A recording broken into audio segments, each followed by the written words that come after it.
You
guys ready?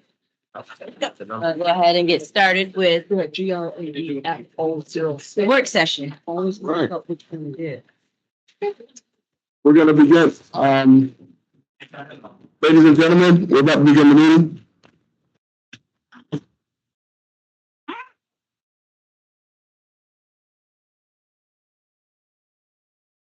Thank you, everyone.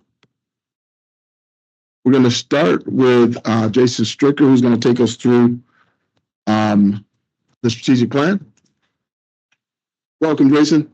Thank you. Thanks for being here. Well, it's good to be here. It's a beautiful day in Syracuse today. For Syracuse, you're right. We escaped some heat, right?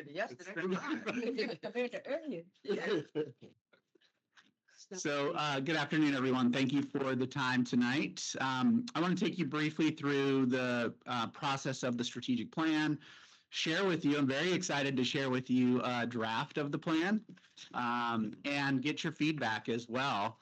And we'll take your feedback. We'll make one more round of revisions and then bring it back to you on July 10th. But I'll go over that again on next steps.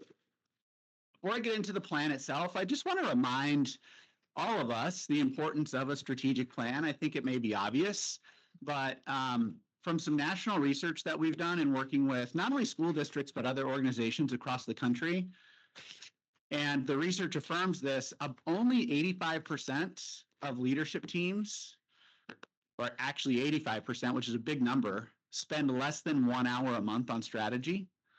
About 50% of leadership teams overall spend no time at all on strategy.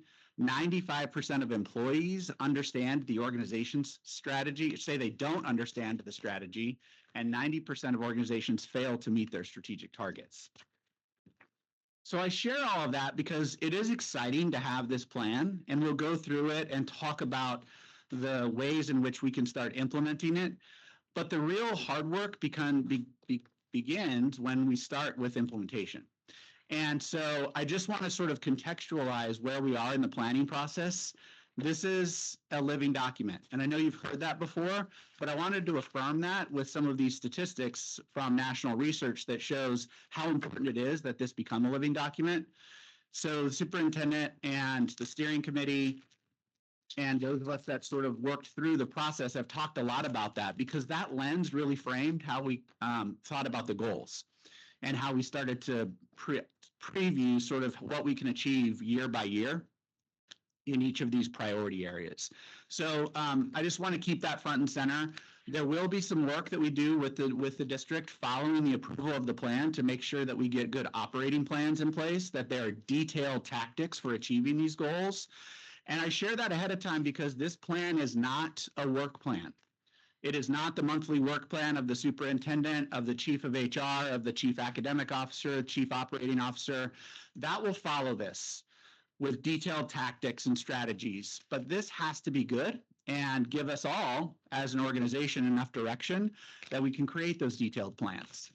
And you all as a board, obviously, enough direction to feel confident that you're approving resources to guide the successful implementation of these plans. So with that, I want to just first dig into the process. We had 56 members that we invited to a steering committee, and this steering committee met monthly. On a regular basis, we had over 40 members every meeting that ranged from the mayor and deputy mayor. The mayor's office was represented in every single meeting, all the way through to central office staff, principals, other community members, teachers, teachers' aides, union representation, students, a really critical part of this steering committee, parents. And so we had just a range of different voices that were in each of these meetings. And again, I just want to thank the steering committee publicly.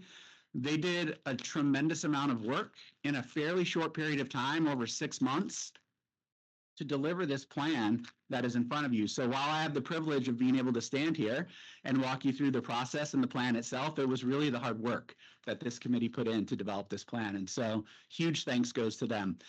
If I could redo this presentation, I would put another person on this steering committee slide, but call her out specifically, Allie Meese.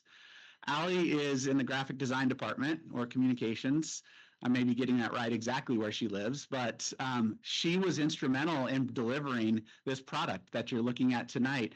She and I went back and forth multiple times over the last few weeks. Those of you that sat on the steering committee can see the progress just 1 week ago, where we were with this plan and where we are now. And so she has done a tremendous amount of work. And so I just wanted to publicly thank her. So with that, the framework that sort of guided the process was this framework. And I think I've shared this framework with you before, so I won't spend a ton of time on it. But essentially it reads left to right with mission, vision, core beliefs, all the way down to the most detailed components of initiatives and action steps. Those detailed components you'll see in operating plans following your approval of this. We'll work with staff to develop the very specific action steps that help us achieve these measurable goals and priorities in this particular plan. A couple of things to point out here. Obviously, your responsibility as a board of commissioners is to approve this plan and allocate resources and policies accordingly. And then staff's role is to implement the plan and to really ensure that on a day-to-day basis that we're making progress towards it. One of the things that we thought about as we developed the goals in this plan was the capacity of the school district to make sure they're measuring against these goals. So we didn't want to put in place goals that we couldn't measure. And if there are goals that we cannot measure, we're very clear on the fact that we have to develop ways to measure those, either systems, in some cases, metrics where we don't have baseline measures.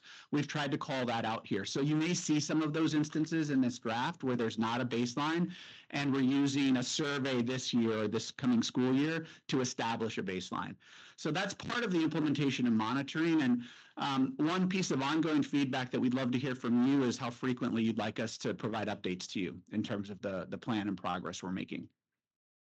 So with that, the development process we went through, I talked a little bit about the steering committee who met every month for the last 6 months. We also did a needs assessment. I'll talk a little bit about the data that we looked at, both qualitative and quantitative data with the steering committee. It was important to us that we just weren't sitting behind a door by ourselves looking at this data, or that the superintendent wasn't sitting behind a door in his office looking at this data, or even just the leadership team, but that really this entire steering committee that represented the collective voice of this community was looking at that data and interpreting it through their lived experience. So number 2 up there, pre-work, was really important. And we looked at, again, a lot of data that I'll share with you in just a moment, but it was through the various lenses of the community members that sat on that steering committee. We asked sort of what are the root causes of what we're seeing, and that helped us form some hypotheses of the priorities that are now sitting in this particular document.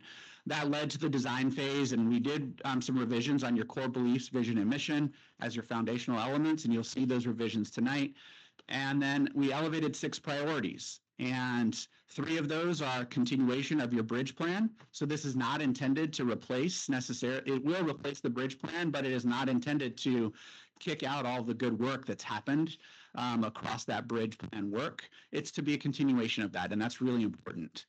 And then finally, we did some stakeholder engagement once we had a stable version of this plan. We did a variety of focus groups throughout the community. What will happen next once you approve the plan is implementation, and we'll define initiatives and specific action steps and then work with you to provide updates in terms of progress monitoring. One other part of the process is that we looked at certainly your previous plans so that there could be a continuation of this work, but we also looked at plans from across the country. And we asked the steering committee, what do you like about what you see from a national perspective? What do you like from a content perspective from districts that are making great progress?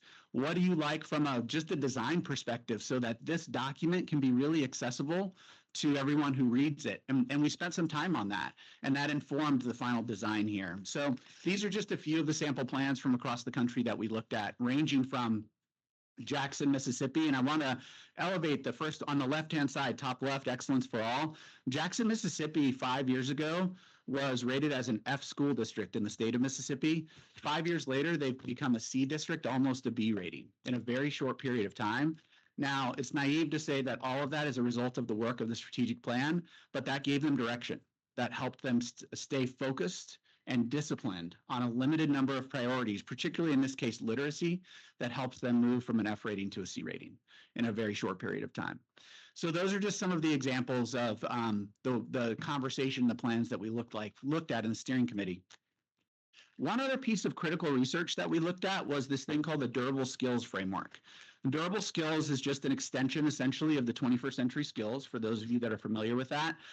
And Durable Skills is a nonprofit that they looked at over 80 million job postings from across the country and across sectors. And their focus was to identify the top 10 skills that came up over and over again that employers are looking for in recent graduates.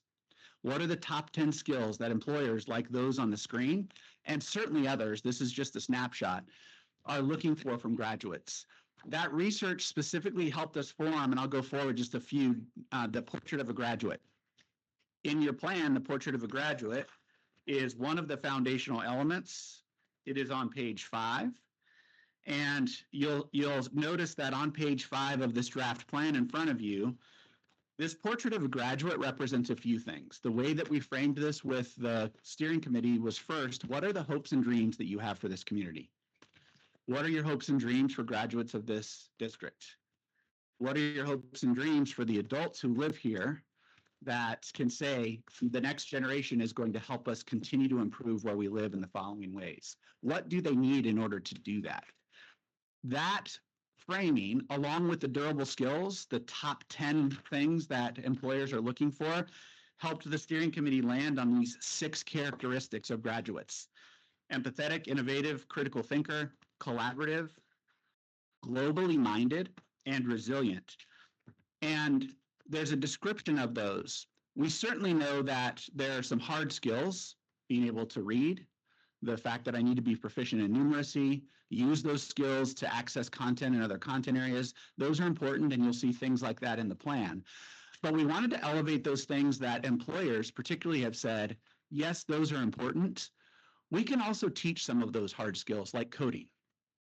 So you may not see coding, for example, in the top 10, but you'll see some of these softer skills that are much harder to teach, yet incredibly important for adults who become employees in various organizations. That's also particularly important, we think, as a hypothesis to this community as it brings new industry here. And so the school district is particularly important in that, to attract new families, but also new industry who says, we have confidence in this school district that we want to locate our industry here and tell our families and employers that their children will have a good education here in the Syracuse City School District.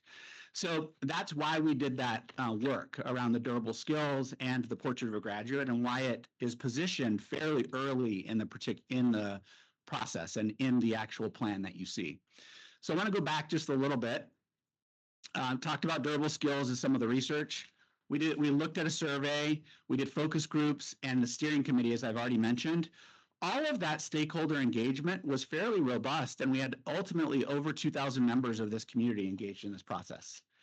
So just wanted to elevate that voices from throughout the community, that was an important aspect, were really engaged over the last 6 to 7 months, helping us think through their lived experience and how we can improve that based on a strategic plan. Some of the data that we analyzed, I talked about survey data. We had thousands of responses from this survey data. The steering committee looked at this early on, and that helped us start to think about some priorities that you'll see in the plan. But we didn't rely just on survey data. We also looked at proficiency data. We looked at discipline data and human capital data.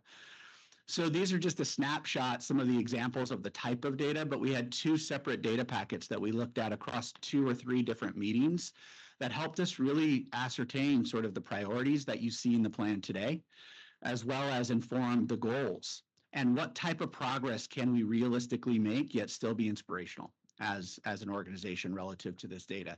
Part of the data was important as well. We did some trend analysis. We looked at across the last several years, 3 to 5 years, what has been the growth rate in various areas relative to priorities, ELA proficiency, math proficiency, et cetera. We compared that to the growth rate and trends in the state as well as the Big 5 school districts here in New York. And so all of that comparative data really helped us inform and streamline these priorities and get really targeted around our goals as well. So the plan itself is called On the Rise. You can see the plan in the cover here. It is a 5-year plan. We're quite excited to bring it to you tonight and to get your feedback on the plan. I did mention the portrait of a graduate. I also mentioned early on that we did some revisions to your core beliefs, your vision, and your mission. I won't read all of those to you. Those are here for you to help us understand how they land with you and what resonates. But in just a few minutes, I'll stop and ask you for what's compelling and what questions you may have. I did want to call, though, one thing out in your mission statement, that very first sentence that starts with the fact that you are unique because you have a community of 80+ languages and you honor that diversity. That was a really big theme that flowed throughout all of our conversations in the steering committee. And so it was important for the committee to call that out in the very first part of the mission.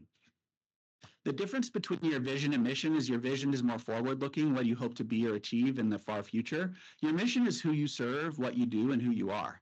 And specifically, what makes you unique.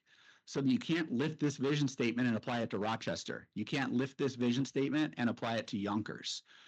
What makes this particular district unique, and that's what we tried to suss out in the steering committee and articulate here.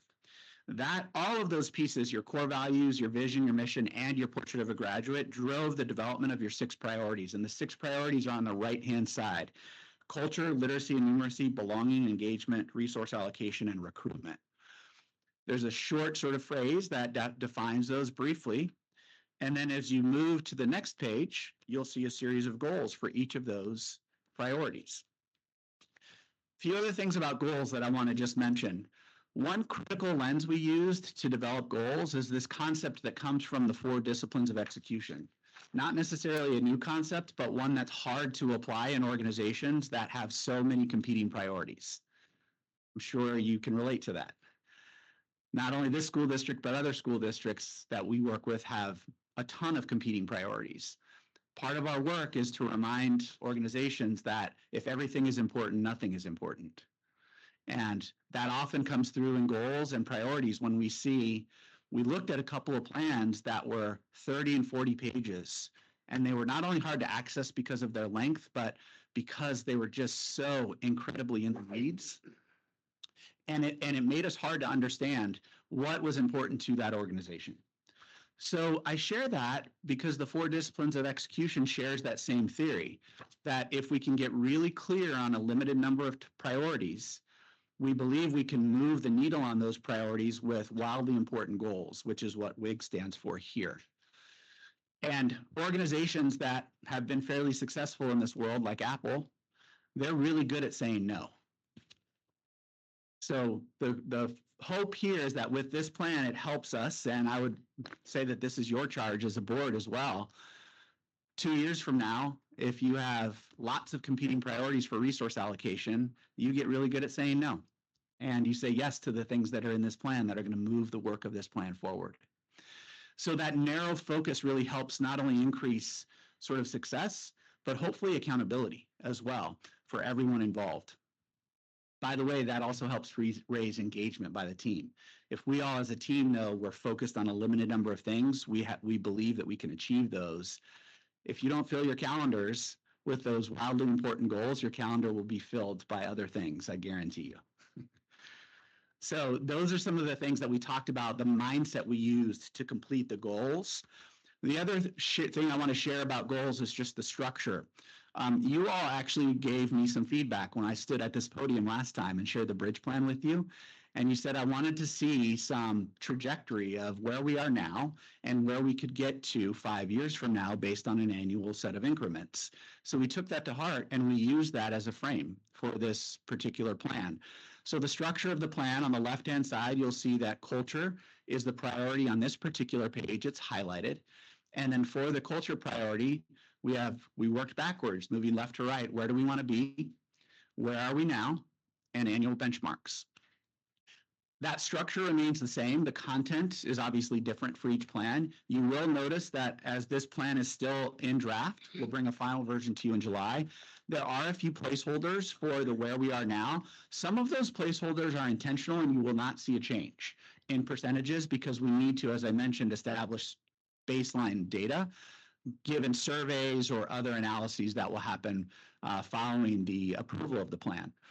But what you could expect is then that you would see those changes and updates to the plan. Here's new baseline data, and therefore, the following year, we expect from that baseline data to hit this particular goal. So the structure, we don't anticipate changing, but some of the content will be populated as we get that baseline data. With that, I will stop and I would love to, I have a copy of the plan. I will take any feedback that you have. I've framed just this around 2 questions. What do you find compelling? Because as we make any final revisions, I don't want to lose the good things that you see in this plan. And also what questions are raised as you review this plan, and we'll take note of those so we can make some final revisions. So I know that, thank you very much for putting this together and at least answering where we are and where we want to be. Mhm. That was something that I was quite vocal about the last time, so I want to thank you for that. My questions are along reduced disproportionality and restorative discipline, page 10 of the strategic plan draft. It has no percentages. And I don't know what percentages we'll have by July, but even when it says our blank times percentage more likely, we're not even talking about how much more likely they are. So for me to get a good understanding of where we are with that and how this would actually fit into the plan, I definitely need to see how we're going to reduce some of this disproportionality over the years, opposed to everything else has it, but this doesn't. So Because it wasn't complete. It's not complete because as we were looking at a couple of the different priorities, we decided to put it under that particular priority. So we hadn't completed where we are now, and we're going to build from there. So that's why it's just not complete yet. The percentages are coming. and we'll have it before the July meeting. Yeah, we should. Yeah, absolutely. I think we have the information, but we hadn't decided where it was going to fit yet. So we'll have how much we're going to reduce that African-American students are blank times more likely. We'll have goals on what we would like to reduce it to. Okay. That's what I meant. Yeah, I appreciate the feedback on that. We'll definitely bring you an update on that. If there are places where we simply don't have that data, if we don't have it, and again, I don't know off the top of my head if which of these specific pieces we have and don't have yet.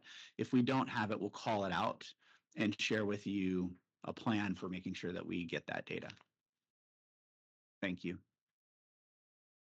So first of all, I'd like to say thanks as well. The graphic design has come so far since last week. It's super exciting. And I love the cover. And I really do think that this really makes it easier to understand where we are and what we're talking about. My comment is on page 8, the final ELA, closing the ELA gaps.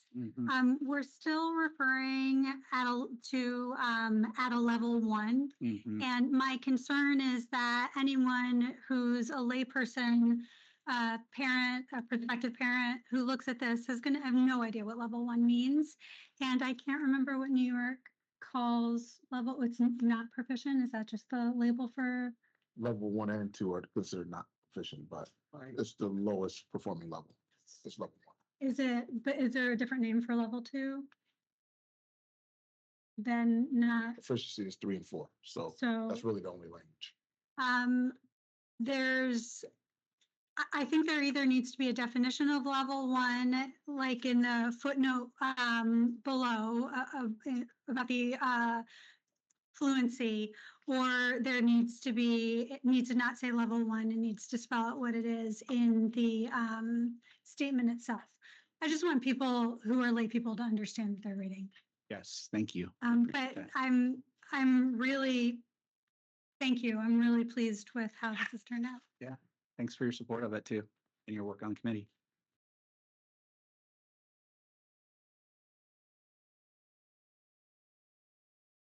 Other thoughts on what you find compelling or questions that you may have as you look through the plan?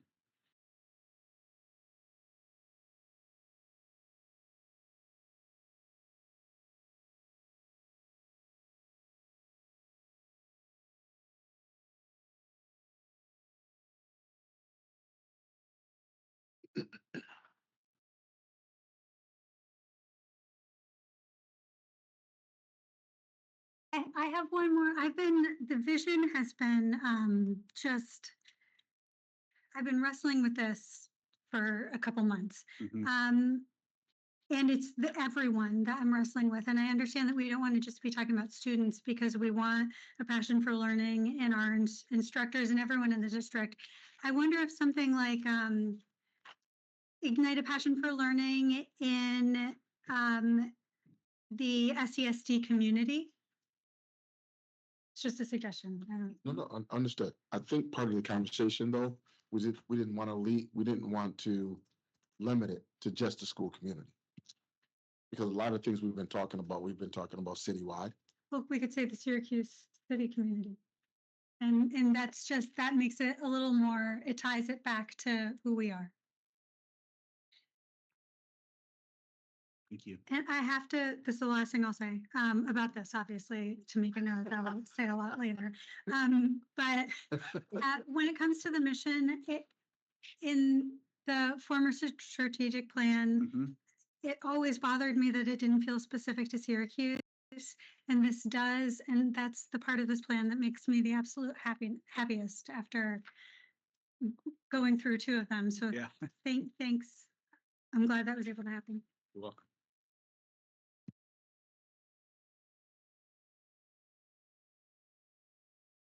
Any other feedback? I definitely like the layout for what the plan is with the family engagement. And I like, again, as the other commissioners mentioned, where we are versus where we want to be. That's pretty solid. Thank you. When you Okay. talked about belonging, the annual benchmarks are to increase, correct? In some cases, in other cases, they are to decrease a percentage that you see. It just depends on the context of the goal. So even when it says favorably, Which page? I'm sorry, 11, Page 11. increase student sense of belonging.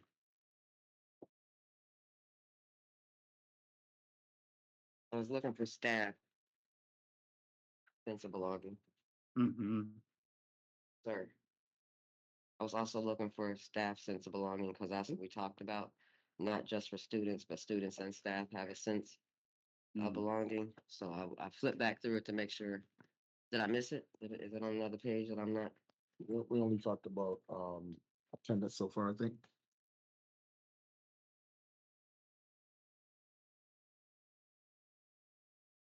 Yeah, so in these particular metrics, we do want to see increases. We want, for example, the first bullet point, 71% of elementary students responded favorably. We want that to increase. We want more students to be responding favorably. 51% of secondary students responded favorably regarding a sense of belonging, and we want that to increase as well. No. We talked about a sense of belonging for staff and students, Mhm. correct? almost every presentation I've heard has been about staff and students. I only see reference to a sense of belonging in here for students, not for staff. Page 18. I'm on page 18, but it doesn't say increase sense of belonging for staff. It says diversity, increased turnover, Yeah, the last one. and recognizing staff. That's not.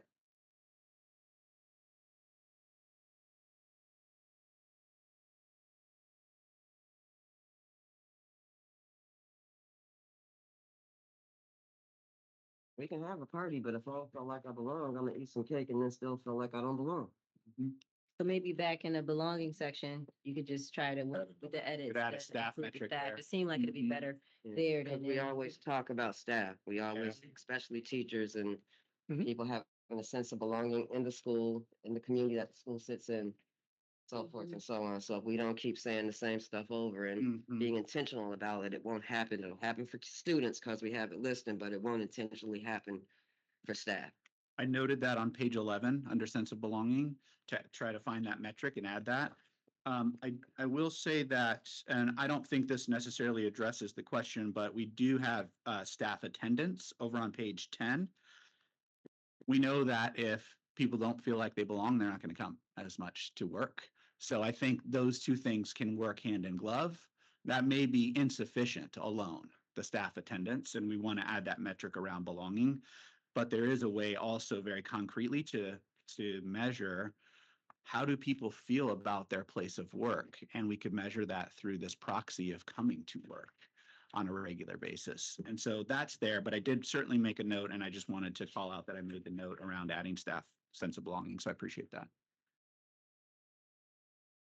I mean, I get it, Mm-hmm. but to me, my absence was real. It was needed. Mm-hmm. To you all, it's chronic.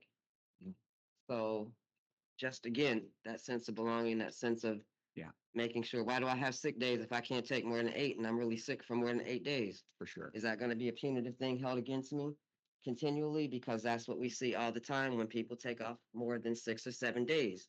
So again, we can state it one way, but the way that we treat people when they take off those days feels more punitive than it does helping them.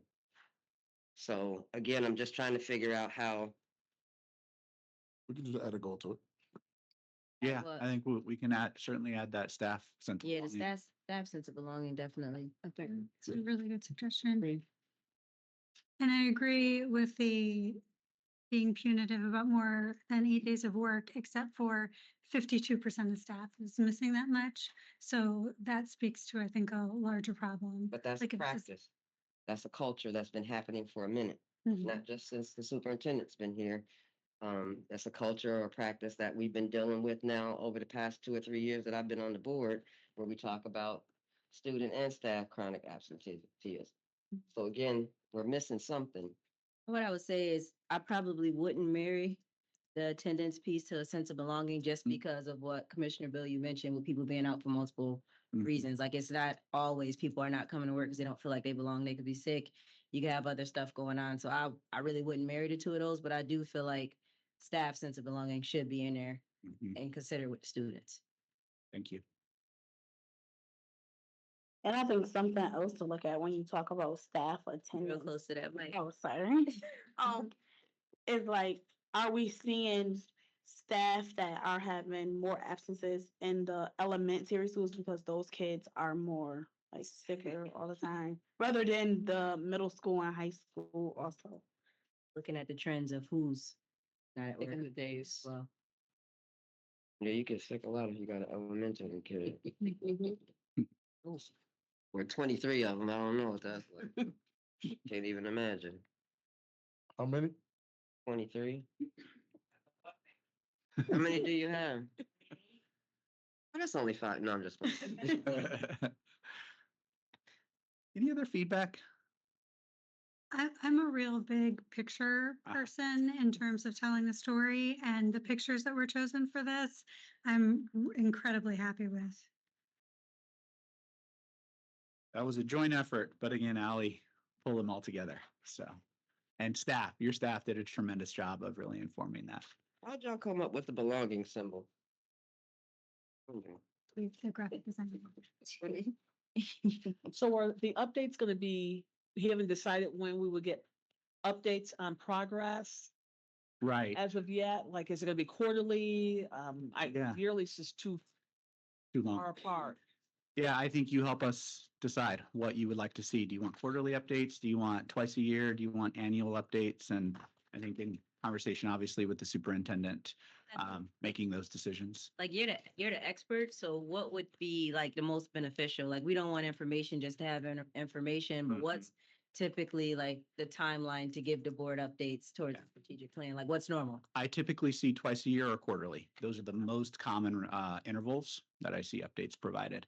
Okay. That tends to provide, I think, governing bodies with enough time for you to see some progress within that period of time, but also not too much time has elapsed, to your point, to make sure that we're not doing something about that in terms of a policy or resource allocation or just elevating questions that help change actions. So for me, where we are now, on page 8, still, fluency, elementary fluency, where we are now, if we want to move it up to 40 in 24, 25, then we would probably need an update 6 months before the end of the school year. 3 months before the end, I'm asking you guys. So that would, Because we would be prepared for whether we hit it, we're in line to hit it, or we not in line to hit it at Mhm. all.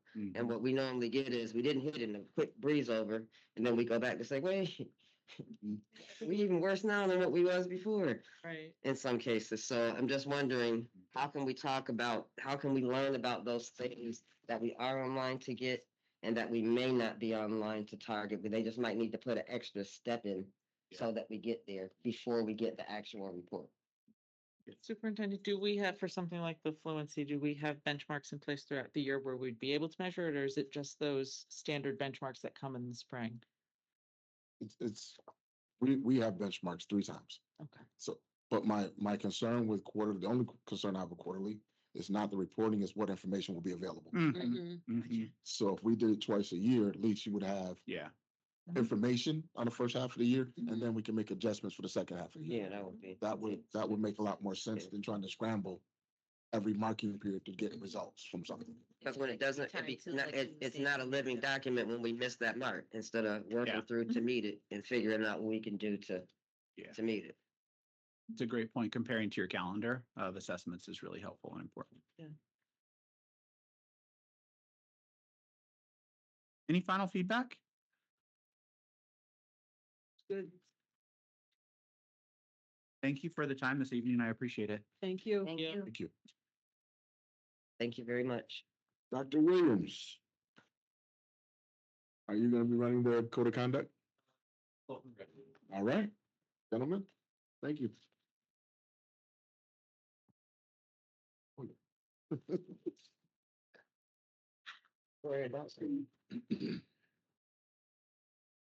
This one. No, I'm just playing. I logged in with these today. Logging in, you'd be proud. That is awesome. I just didn't You have. missed that, go ahead. So before we even get going tonight, I think, You need to- following Jason, there were a couple things that resonated. One was to mention that the hard work actually occurs once the plan is approved and we move into, the academic year. And the second thing that's really, really important is to recognize our communications department and Ally Neese, who, on top of doing all the work for getting the strategic plan in front of you, worked on the code of conduct with multiple rounds of edits. And so she and the team over there really did a tremendous job in making sure that we had this available to you today. And so thank you to that group. Today's code of conduct, character and support recommendations presentation. We're gonna walk through a recent history of the code of conduct in our district and just walk everyone through the revision process and finally the recommendations themselves from the task force.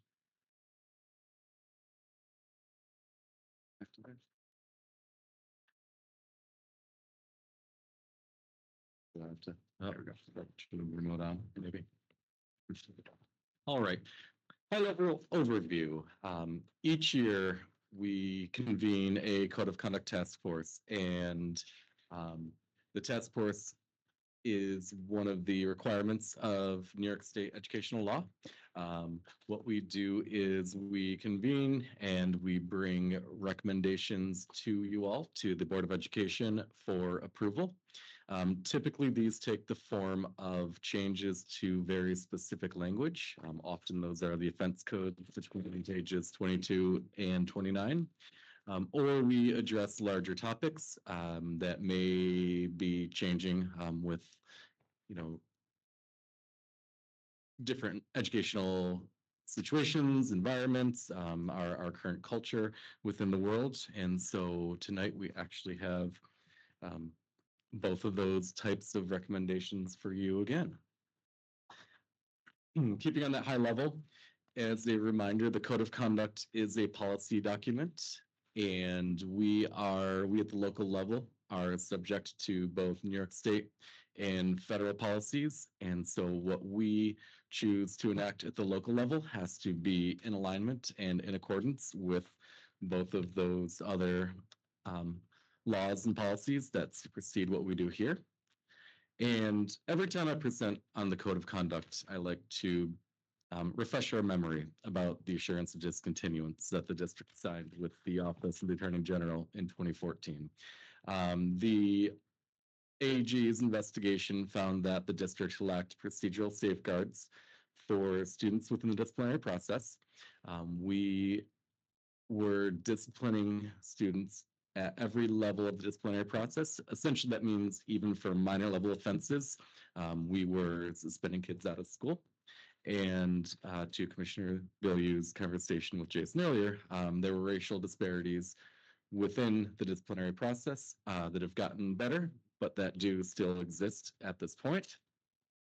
As I mentioned, we signed the assurance in 2014, and that kind of triggered a major overhaul. It was a review to the existing code, and in school year 2015, a whole new code was proposed, and that code went into effect in school year 2016. Starting in school year 2017 and running through now, we've had incremental and minor changes that, again, have come through the task force that are designed to keep up with changing times within our buildings. So the timeline for the task force this year began back in January. All staff in the district received a feedback link from Chief Kelly and provided feedback through this tool. Students provided meaningful feedback through the superintendent's student cabinet, which we'll discuss in a few slides. And task force meetings were held over the past few months, which brings us to today's presentation. Starting with staff feedback, as previously mentioned, Dr. Kelly sent out the staff feedback link, and we read through all the responses, which came back in paragraph form. We read through and looked for two different things. First thing was broad themes or commonalities across multiple respondents. And the second thing we looked for was specific language. We asked people for specific components of the code that needed to be revised or edited. Feedback was consistent from previous years. We consulted with the Syracuse Teachers Association. Just got a quick Go ahead, question. please. How many staff responded to the survey? Admittedly, we had fewer than years past, which is why we wanted to make sure that we collected the information and consulted with some of our folks in the union to make sure that the concerns that they hear from employees on a daily basis were represented in the feedback that we did collect. In qualitative analysis, it's called a point of saturation, where if you asked 5 more people, you would just continue to, continue to hear other versions of the same thing. If you asked 10 more people, the same themes would reemerge regardless of how many people responded. So about how many people did you get to respond? Couple hundred? Just okay, about 100. Okay, More? okay, that's fine. I forget. Yeah. Just wondering. And our colleagues at Syracuse Teachers Association confirmed that there were not outstanding concerns that were not represented within the feedback that we received via the link. I had to turn around like, you sure? They said that? And our friends were part of the task force as well. So the concerns were definitely represented. All right, the themes themselves, right? The meat of the feedback from staff. Accountability and consequences for students' behavior in school was, some staff believe that there are not enough consequences or accountability. Those terms were also used interchangeably by staff, even though those two terms are not the same thing, consequences and accountability. Last year, the task force took the word consequence out of the code of conduct so that we could move more towards using the phrase meaningful accountability. Staff feedback indicates that we have more work to do to ensure that all parties understand that we're shifting the language of our code away from consequences and moving more towards meaningful accountability, which is rooted in the awareness that each member of the school community has on each other. Further staff feedback focused on the fidelity of code implementation, meaning that staff are concerned about implementation and application of the code of conduct, and restorative practices. Staff like the idea of restorative practices, but are concerned that they're not happening, as often as they should. Lastly, staff noted persistent behaviors, particularly in code of conduct language, level 1 behaviors, language students use in school, and just the chronic, lower level behaviors that are happening. Pretty much anybody inside of our buildings should be following the code of conduct, right? Yes. Like including our staff, our administrators, our teachers, Yeah. everybody. So I guess my question is, did we have any, like the superintendent's cabinet, any of the seniors have any feedback on the code of conduct? Because we're focusing on the students and their behavior, but as we all know, there's a lot of adult behavior too in our buildings. So how do we tie this into everybody inside of our buildings and not just so much focus on our students? I promise you, I did not ask President Barnett to make that point right there, because that's the next couple of slides that we're going to go through. Oh, sorry. Right on cue. In early March, the superintendent student cabinet was convened, and we asked students to provide feedback and insight into the code of conduct itself. We started the conversation about punishment, discipline, and accountability. We did that to be able to compare it to what staff said. Thanks. Right on cue. Here's what they said. It's right there. After that introductory conversation, just kind of like set the groundwork for the meat of the conversation. We dug deeper into the code of conduct and how it applies to students on a regular basis. The feedback was not necessarily focused on language written in the code of conduct, but it was more of an overview of how the code impacts the culture in our school communities. We heard from students that as kids get older, as students get older, teachers get less welcoming. From the student perspective, adults seem to be focused more on punishment, and students shared that suspension doesn't necessarily work because it's overused. Again, student perspective. There was a conversation among students around how dialogue between students could lead to fewer negative interactions between their peers on a regular basis. Okay. This is what the kids were saying. We've had other conversations with the cabinet about just behaviors in places. What was interesting though, the students are annoyed with some of their peers who are Right. causing problems. Yes. But they don't know the answers on dealing with it, but they're extremely annoyed because they're like, most of us are trying to do what we're supposed to do. Right. So last year, in the discussion, yourself, Mr. Cicerelli, and others also described that they didn't know what to do with a student when they came back from OSS. So again, it can't be just what students do. It has to be staff knowing exactly what to do, how to get them reacclimated, reintegrated, whatever, into that. So I heard that not just from students, I've heard that from staff as well. And I also heard a resounding piece of the CBOs that we have working with our kids, the staff does not know. Looking over at you because you said it. Okay, I'm looking because, so, and we had talked about this before of having welcoming days where staff in the buildings could get to know who's working with the kids and wouldn't be upset, I think, as you mentioned, that someone got lunch, but someone else wanted them to have a punitive day. But the only way to break the cycle was to get them talking, was to get them lunch, to get them in a quieter space, so forth and so on. So again, I've heard some resounding themes among teachers and students, and I agree with President Barnett that it still feels a little loose, like it needs to be tied in And together. one of the 5 recommendations that we're formally making is the inclusion of language around a restorative landscape. And part of that landscape is foundational in terms of community building, but then part of that language also deals with, what happens when we do have incidents of out of school suspension. And in particular, one of our focus areas is that return to school conference, when students are both returning from short-term and long-term suspension. And you mentioned the CBOs, and one thing that we're very, actively trying to do is recruit CBOs to our professional development sessions over the summer.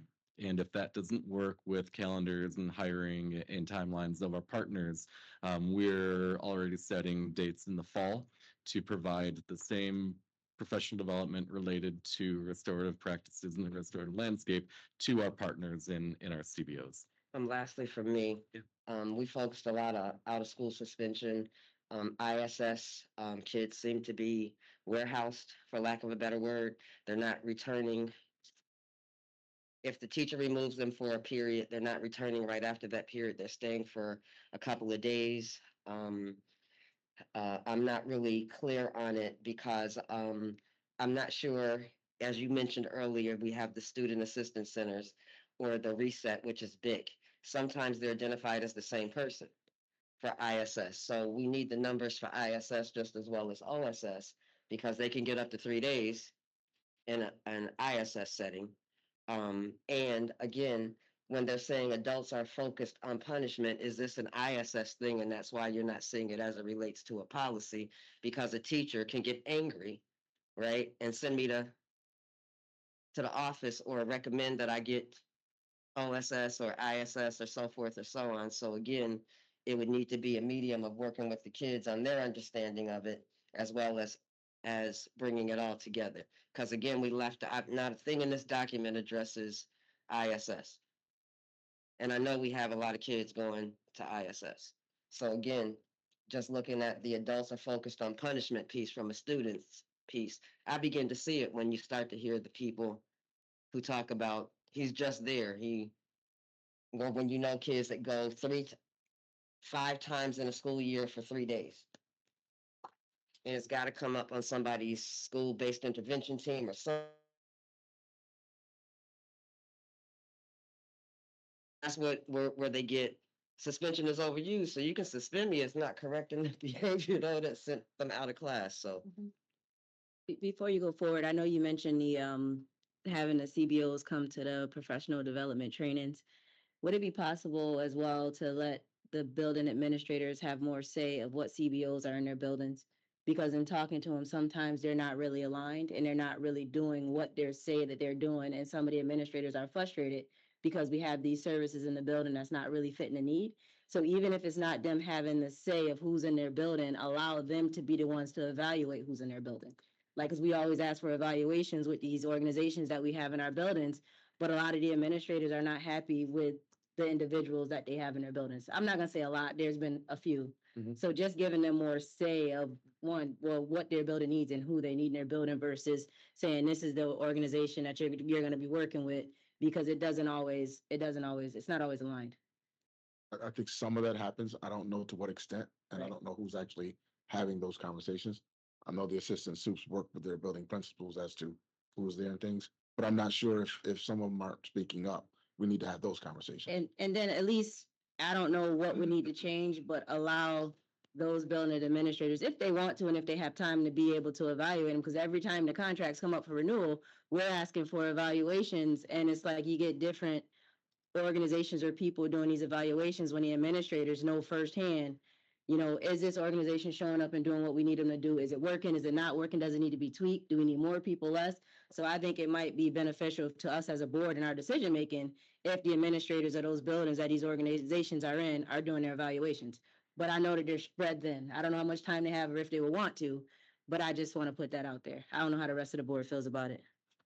I agree. I would agree too. Or if they had a person within the building besides the administrator or someone the administrator could recommend to be the point person to do evaluations, maybe a vice principal or a dean even. So I would agree as well.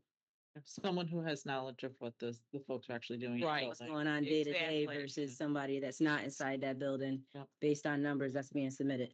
Mm-hmm. Can I just ask a quick question about the dialogue piece? I love it. Our students are so self-aware and they really do know what they need. When they were asking about opportunities for dialogue, were they looking for opportunities for student-to-student dialogue? Were they looking for formal opportunities? Were they looking for adult-driven opportunities, or was it sort of a little bit of everything, or what was the conversation? Yeah, a little bit of everything. I think all that you touched on, I think that intergenerational dialogue is really, really important. Both to humanize teachers in the eyes of students and vice versa.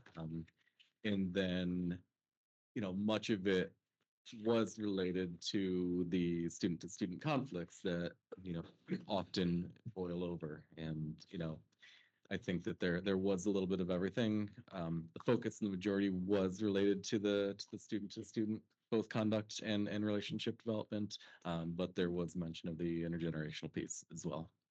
And were they looking for formal opportunities to make that happen? Yeah. Or more like they were saying, we really need to talk to each other more? Formal opportunities. Yeah. Thanks. Can I just say, and I know Twiggy needs to hop out of here, I think that part of what she's talking about and part of what Mary is talking about is covered in what you're presenting with the restorative justice center work that you can read about in the that was added to the code, but also that contract is coming up is part of what is being asked to be renewed that will be voted on next month. And I worked on the committee with that contract, and a lot of groundwork was laid this year, but obviously the groundwork needs to be laid before the results can be happening. But a lot of that is surrounding dialogue happening before conflict happens, dialogue happening after conflict happens, dialogue absolutely happening when students are reentering the building. And it's in the document that we received, but that it is also, we're receiving it as to renew it again for next year. And I think that after our groundwork here, there's still a lot of work to be done with this group. So again, I would ask that you add DASA back in there because we hear a lot through the stuff that we do on students being harassed into being the way that they've behaved. And it's been a constant, parents saying it. This time you can't use it in the hearing because it was something that happened before.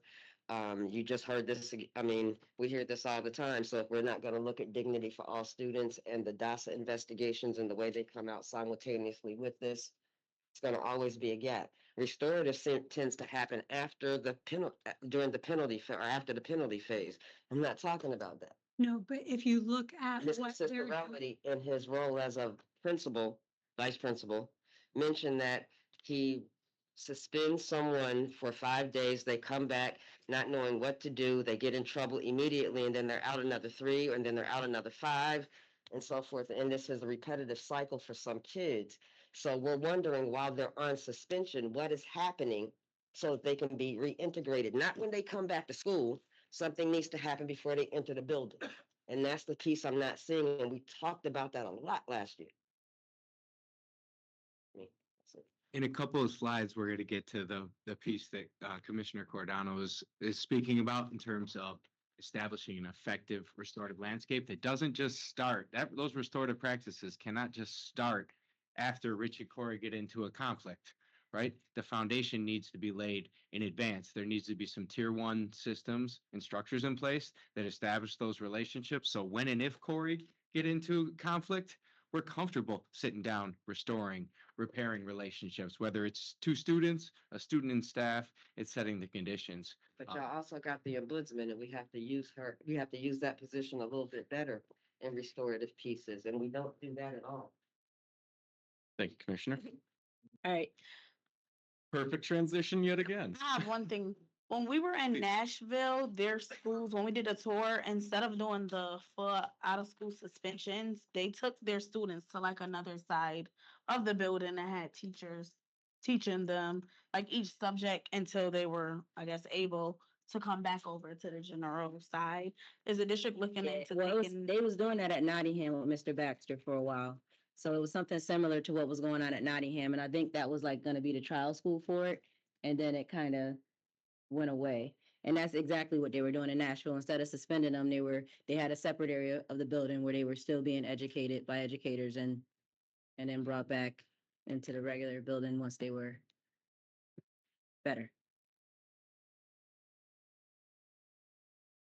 Yeah, they didn't do out of school suspension, I don't think at all. Alternatives to suspension. I Sounds think their school's so big, like it's like Yeah, a whole they had other a whole side. other wing, a space. in terms of another stakeholder group that provided feedback, parents and community members.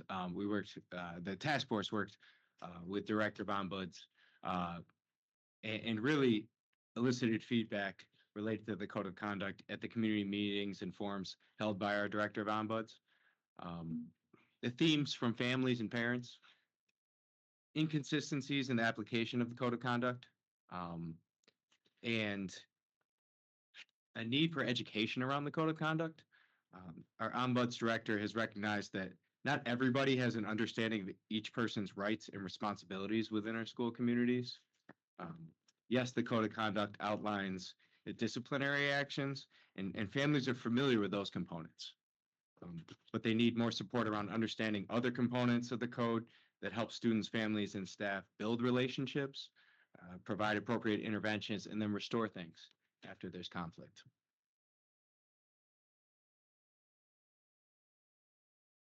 All right. And so now we're going to transition into the 5 formal recommendations that the task force is bringing to the board. And the first one is related to language around restorative justice. Commissioner Cordano mentioned some of the dialogue and discussion that we've had with our partners at the Restorative Center for where we want to go with kind of restorative justice 2.0 and our refocusing on restorative practices. And we want to codify language around restorative justice to address some of the feedback that we had from all the different stakeholder groups. In terms of the staff feedback, we believe that a robust restorative landscape will be able to address some of those the chronic level 1 behaviors that we see in the classroom and in the hallways. Fidelity to restorative practices, we've heard year after year from folks, and this is something that we really want to get better at. And, again, shifting the mindset from consequence to accountability. Restorative justice, restorative practices have a focus on accountability rather than punishment. And from the student level, we heard about a desire to build community, to make connections, that, having meetings with our students would prevent behaviors from escalating. And then, as Commissioner Bilyeu had mentioned, what are we doing post-suspension when students re-enter our buildings? The language that we're adding occurs in 2 different places. The first is on pages 22 to 29. Currently in the code, we lay out what is appropriate at the level 1, level 2, level 3, level 4 for behaviors. And this talks about, what can we do in terms of in-school suspension and out-of-school suspension. And we felt it important that we should have a visual reminder to folks on these pages that are probably the most frequently referenced pages of the code, that we should be thinking about restorative responses at all levels of behavior. Everything from the level 1, when it's a minor conflict between students in a classroom, and all the way up to the level 4, when we have students that were involved in conduct leading to long-term suspension. So we added a little ribbon below the green, and it reads, restorative responses should be utilized at all levels of behavior. If a student is removed from the classroom or suspended out of school, a restorative process must take place. And when you look at the marked up version that you all received, you'll see that looks prettier than my version here. Before you move off this page, Sure. I just wanted to make the point on the level 4 wording, the title, the request for long-term or permanent suspension is at the top, but when you read the description, it says out-of-school suspension may be used up to 5 days with a request for a superintendent's hearing. And superintendent's hearing means long-term or permanent suspension, but again, a layperson is not going to understand that.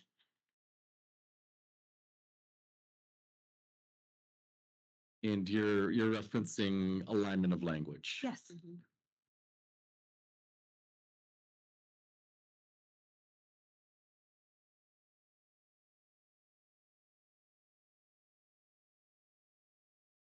So what we have on the slide in front of you here is all of the existing language on restorative practices in the Code of Conduct for the school year 24.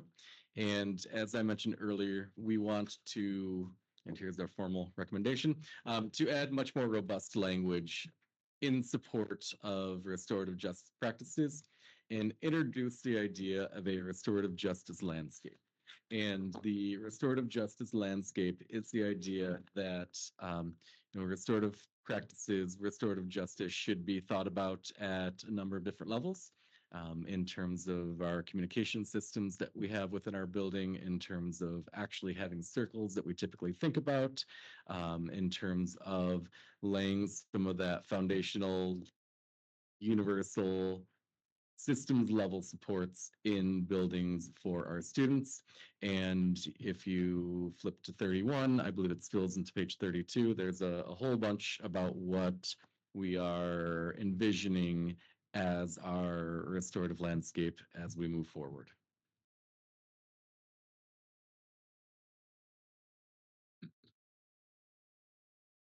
In years past, much of the task force work was about revising offenses or the language for offenses in the Code of Conduct. For this year, there's only one recommendation being made by the task force.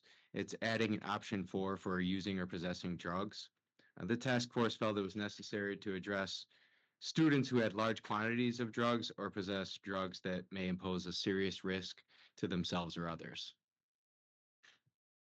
I am really uncomfortable with the wording that, I'm really uncomfortable with the wording of this. If we are talking about large quantity of drugs, if we're talking about heroin as opposed to THC, I think that we can call out those two things separately.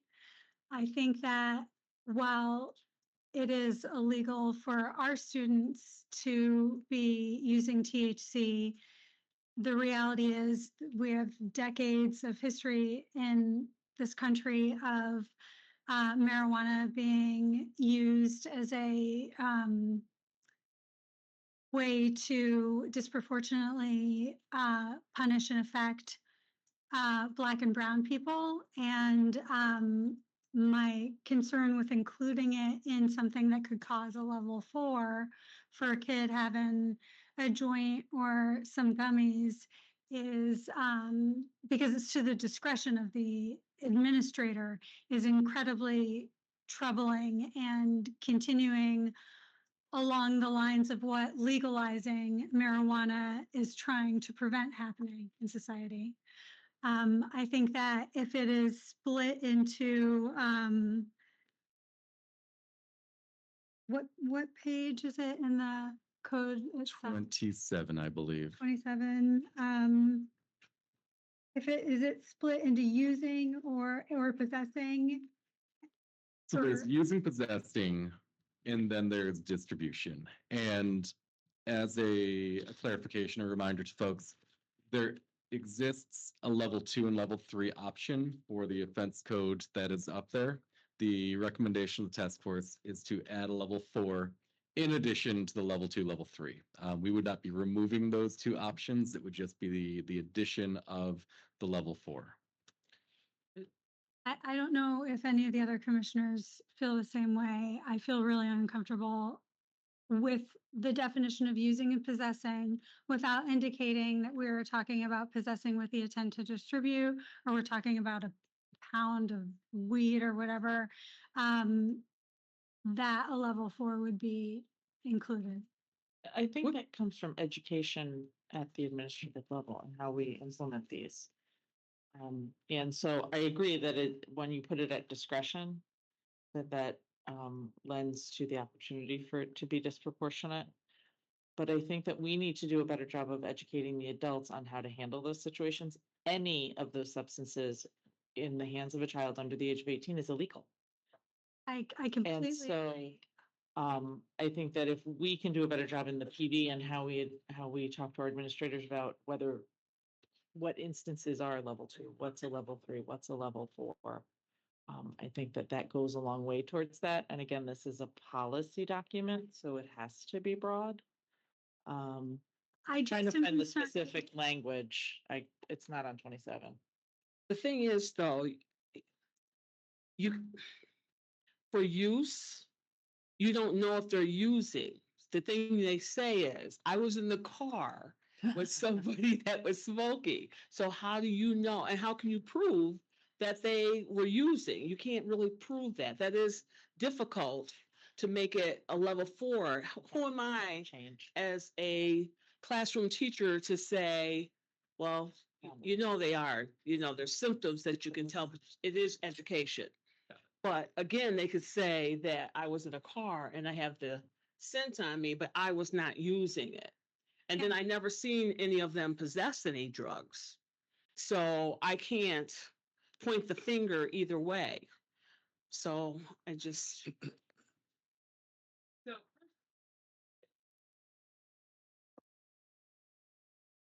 Mhm. legal, it's not legal for our kids. Right. But also, if you suspect a child is using, then the nurse has to be brought in.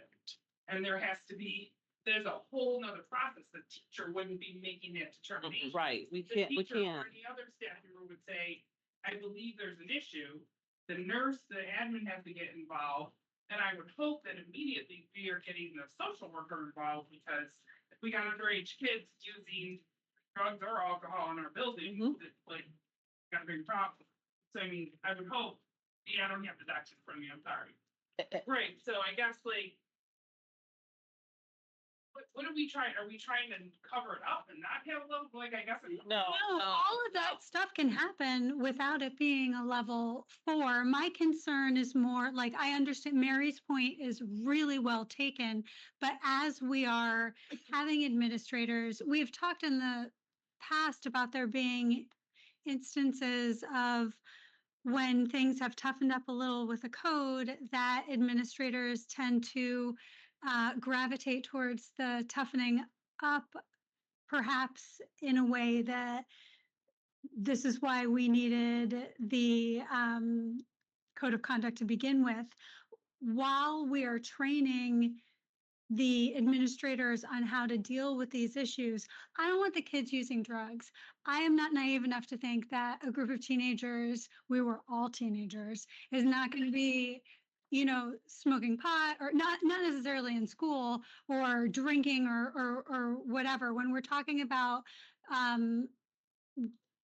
substances or drugs that become legal at a certain point, we're not talking about heroin at that point. It's a different level of use. And my concern, like with what Mary said, getting everyone trained up is important. What happens to the kids caught in the crossfire while the training is happening is my concern.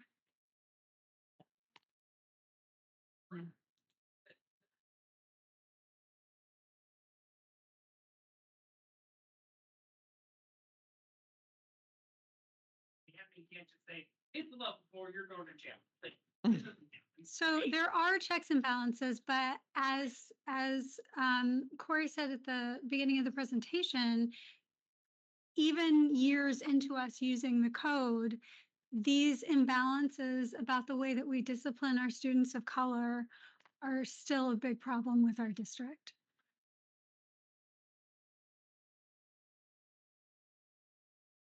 I think a level 2 or level 3 is not ignoring.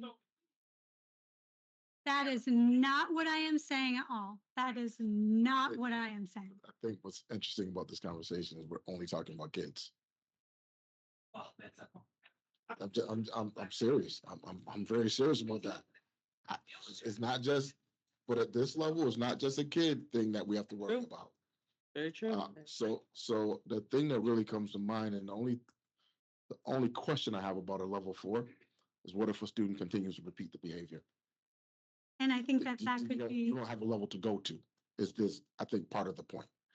Progressive discipline being principle, one of the guiding principles of our Right. code of conduct, right? This is the issue. Service. Service. Right. And hoping that we're seeking Mhm. help and not just worried about punishment. but when you there is think of- data. I'm sorry. That's okay. When you think about the adult side, which is what I'm thinking about currently, when I think about the adult side, we gotta be careful with our language because it's not an illegal, substance for them, but it is a banned substance from school grounds. So we have to be careful in what we're saying because you charge them with the wrong thing, it doesn't count.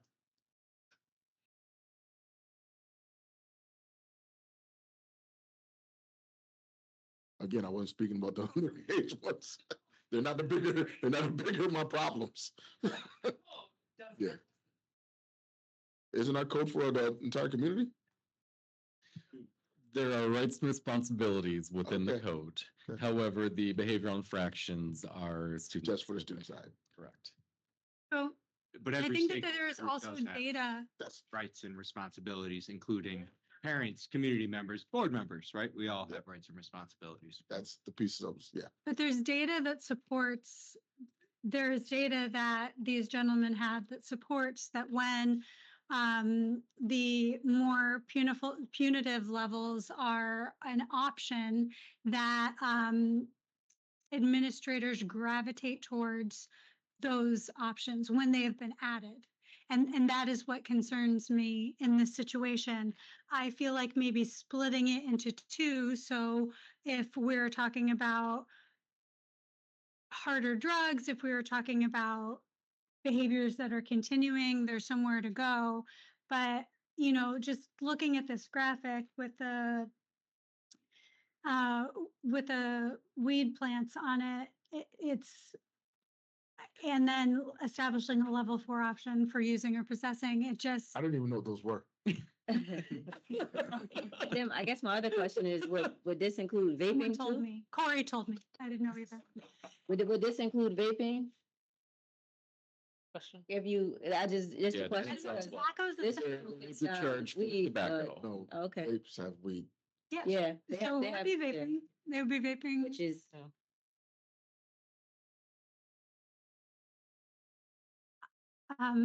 Do any other am I the only one that is really struggling with this level 4 edition?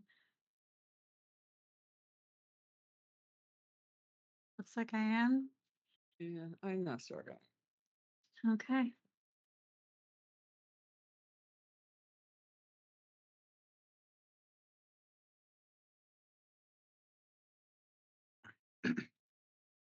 And I will move on to the next recommendation. The task force this year took on the task of aligning systems that our district has. And the purpose is to ensure that we have effective communication among students, families, and staff. I'm going to talk about 3 different systems. The first is our code of conduct, which we're primarily talking about tonight. There are 72 offenses that are listed in our code of conduct, character, and support, and those offenses are selected by administrators in response to student behaviors. System number 2 is School Tool. It's used for our documentation system and has a 50 character limit that administrators must select from. The code offenses in the code of conduct itself often surpass 50 characters. Some of them are almost a paragraph long. The third system is system of sending families written notification of suspension through suspension letters. Those letters are provided pursuant to education law that include the 50 character limited phrase in School Tool. To show you what I mean, this slide here just picks one of the longer offenses in the code. fighting which causes the principal to initiate emergency procedures and may prevent large numbers of students, blah, blah, blah, blah, right? Like it's a long sentence that explains that offense. System 2, L4, fighting, print, initiate emergency procedures.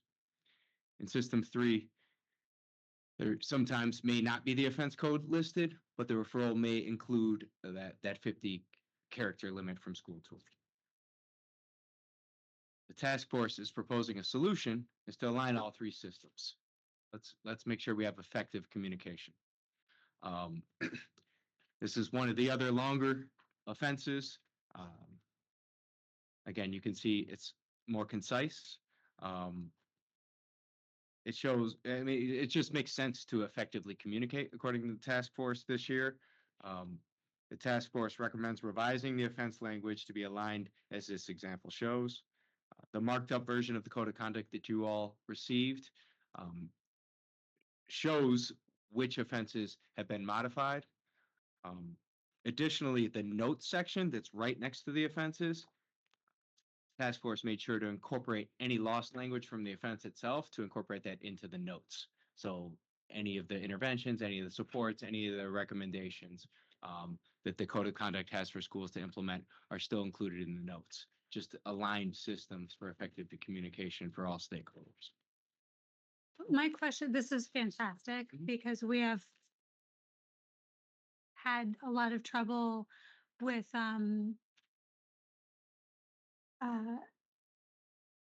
just trying to Misalignment. talk about when we are talking about longer suspensions that happen that we have to meet about.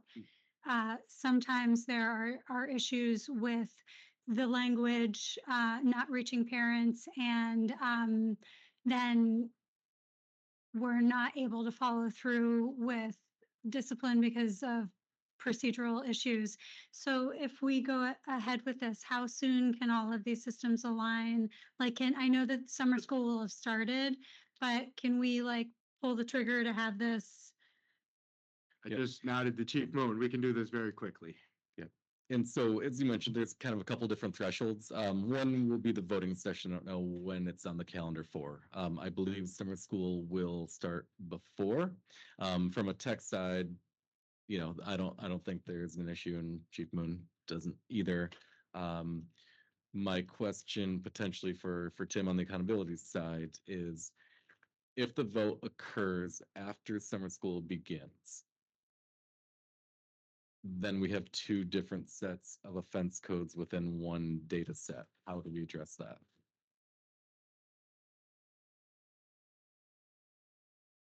No, I don't think that's it. Gee, Insert an offense code that essentially becomes null and void in 2 weeks. So it gets a little messy. I don't think we can answer those questions at this moment. Yeah. I think those are things that we bring back recommendations to the board as to how we will handle that. So And that's that's something we possible. need to try to work out right here.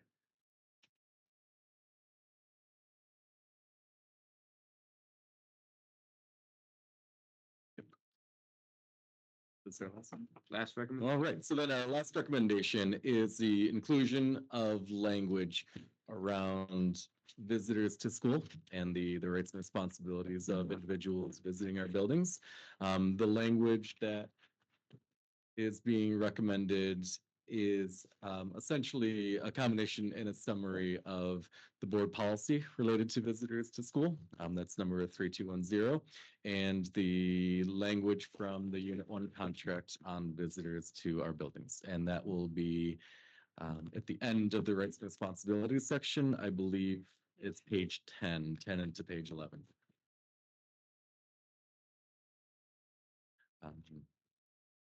And to close out, next steps for the Office of Student Support Services. Work with the Professional Development Department to revise some of the code of conduct training materials that staff use with students yearly. They can be updated to be more current, as previous materials have been used for quite a few years. And lastly, I heard board members mention this tonight, just further training for administrators, calibration, making sure that that leaders are on the same page with the code of conduct and have the opportunity to collaborate at a high level with one another. And so with that, we open up to any comments or feedback.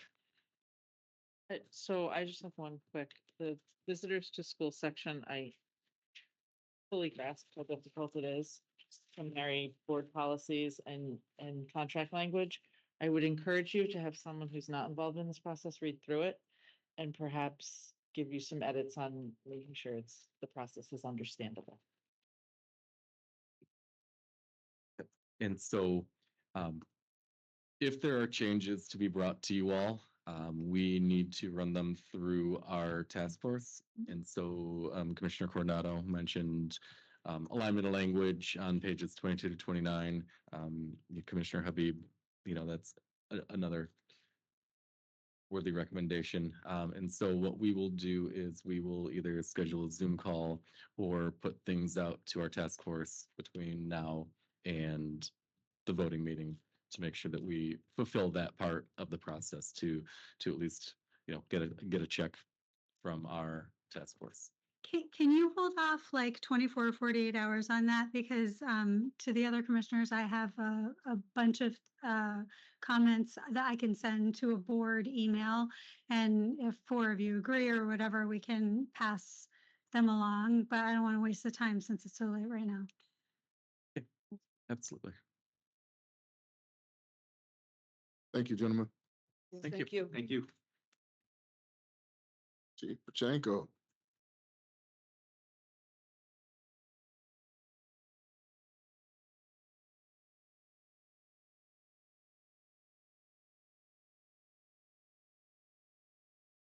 Be interesting to see how that came out with the cheap Cheapchenko. See, I wasn't gonna say it. I wasn't going there.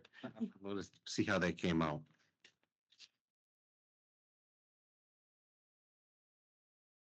Good evening, commissioners. Good evening. The first item we have is a resolution for the On the Rise 24-29 strategic plan. And this resolution is going forward based upon the strategic plan that was just brought forward. The next resolution is the approval of the proposed 24-25 Code of Conduct for the character and support. And that's moving forward. And the third item that we have is back in April, the April 17, 2024 work session. It was presented to the board on the Academy High School model. This resolution is that the recommendation of the superintendent of schools, the board approves the implementation of the Academy High School model beginning in the 24-25 school year. So this is a resolution to quantify that model. Now we have a number of contracts we're going to go over. The first is in the Office of Human Resources. This first contract is an agreement with Danielson Group LLC to provide Talk About Teaching. It's growth-focused observation and feedback training and computer-adaptive Danielson calibration assessment and training aligned to the Danielson framework for teaching. This is through June of 2025, an amount not to exceed $11,000, and this will be paid out of the A budget. Then we go into contracts for the Office of Operations. First contract is an agreement with De-Escalation and Control Solutions LLC. This is to provide de-escalation training for all Unit 2 and Unit 3A members, and they'll offer full-day baseline application and 2 additional condensed refresher course sessions for direct intervention and violent encounters in a school setting through June 2025, and this is amount not to exceed $60,000, and this will be also coming from the general fund budget.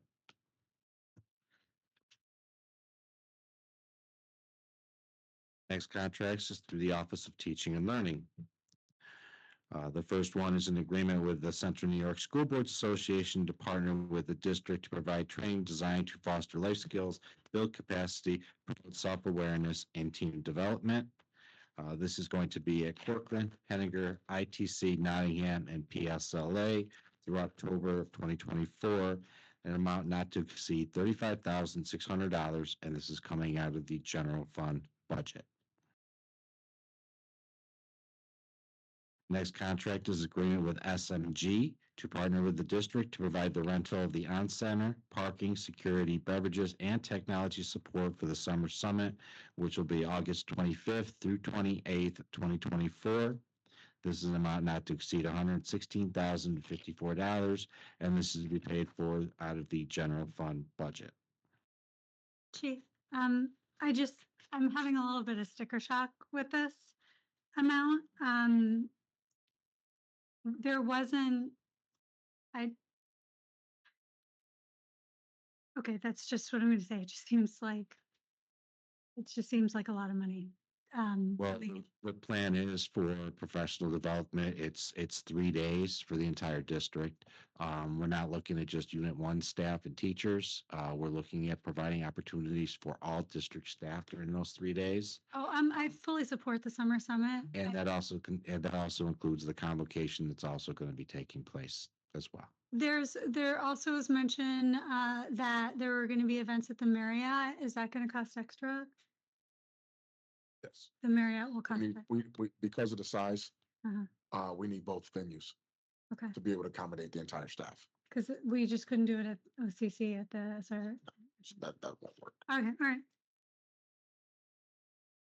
Next contract is with Education Elements, and this is a partner with the district to support professional development with strategizing, developing, and implementing continuous improvement PD cycles across the district to support 2 to 3 departments with implementation of selected initiatives utilizing the Art of Implementing Well framework. This is going to impact all the schools, and it's an amount not to exceed $800,000, and this is funded through the Title IV budget, Title I budget, as well as $250,000 from the general fund budget. I also have a question about this one because it's a lot of money and I just want to talk it through. Am I understanding while 3 departments are going to be piloted, that professional development is going to be revamped for all departments with this 800,000, or next year is it going to be another 800,000 for 3 more departments? I believe it's just this year for all. For all of them, and then it's the pilot that's happening this year, and then next year we'll be able to, the work that is done developing the PD will then be applied.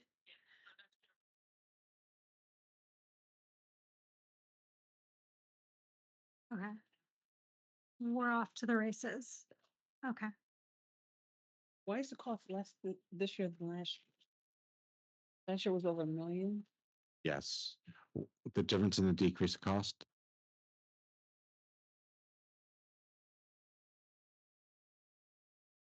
It's different services that we're providing. Different. Next contract is an agreement with the Avid Center to partner with the district to provide schools with a system to support student achievement and college and career readiness.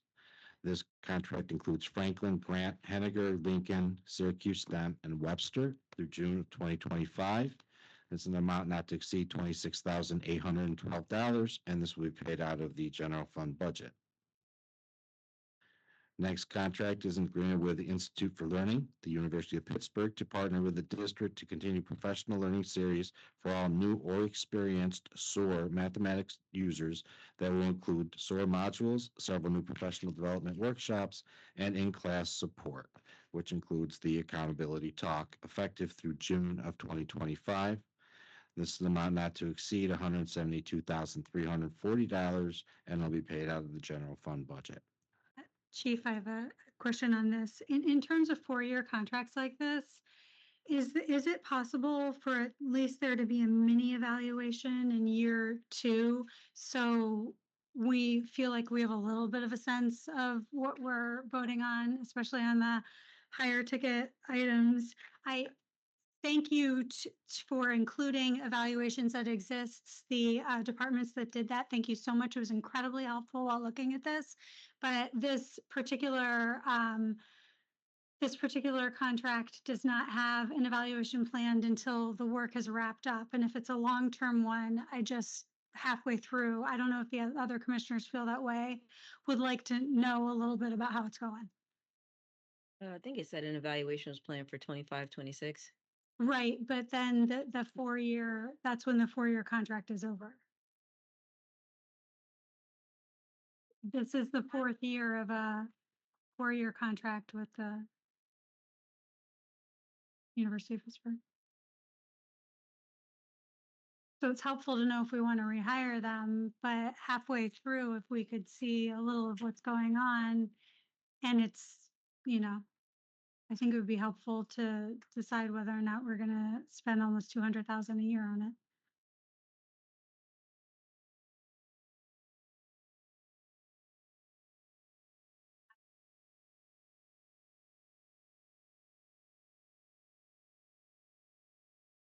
That would be great.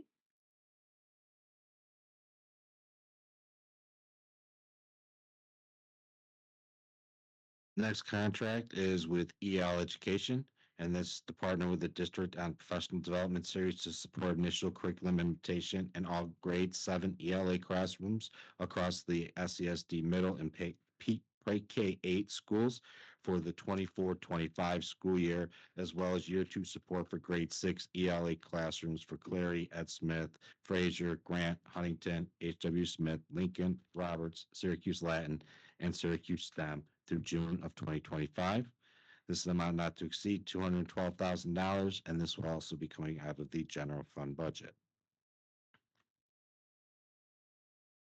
Next contract is an agreement with Apter and O'Connor to partner with the district to provide evaluation services for the 21st Century Community Learning Center grant. This is for the after-school programs at Roberts and Huntington K-8 and Webster K-5 school through June of 2025. This is an amount not to exceed $72,000, and this will be funded out of the 21st Century Community Learning Centers grant, which is a required component of that grant. The next contract is a renewal agreement with CNY Works to support student work experiences, internships who do not meet the qualifications to receive support from CNY Works grant, and administrative and overhead fees through October 2024, not to exceed $40,000, and this is going to be paid out of the general fund budget. Next contract is an agreement with Elmcrest Children's Center. This is for the property located 515 Prospect Avenue, which is our refugee assistance program. And this is to provide the lease space to provide refugee assistance and adult education and continuing education program services to persons aged 21 and older who have not received a high school diploma or equivalent through August of 2025. This is an amount not to exceed $147,600, and this comes out of the EPI Adult Education Grant. Next agreement is to renew a program agreement which includes space with Partners in Learning, and this is at St. Lucy's Academy on Gifford Street, and this is to provide adult education and continuing education program again for persons aged 21 and older who have not received a high school diploma or equivalent through June of 2025. This is an amount not to exceed $62,775, and this is out of the EPI Adult Education Grant. And the last one on teaching and learning is to renew an agreement with OCM BOCES for the Workforce Innovation Opportunity Act, WIOA, to provide adult education and literacy services to assist out-of-school youth and adults to assist individuals in completion of a secondary school education, specifically Program Area 1, and it provides funding for adult basic education and literacy services through June of 2025. And this is a specific grant for adult education that will be paying for this at an amount not to exceed $123,885. And next is contracts of student support.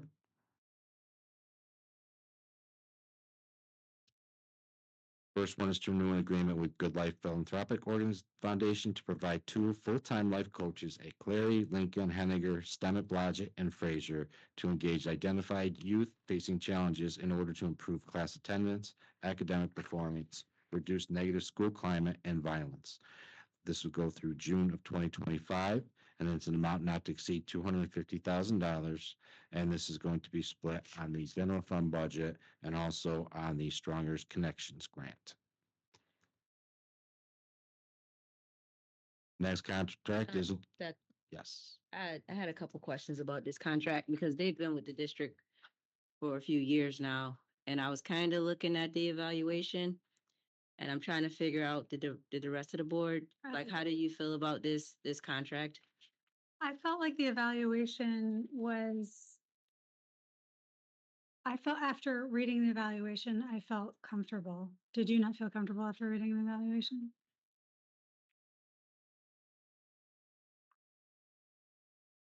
How does the rest of the board feel about this?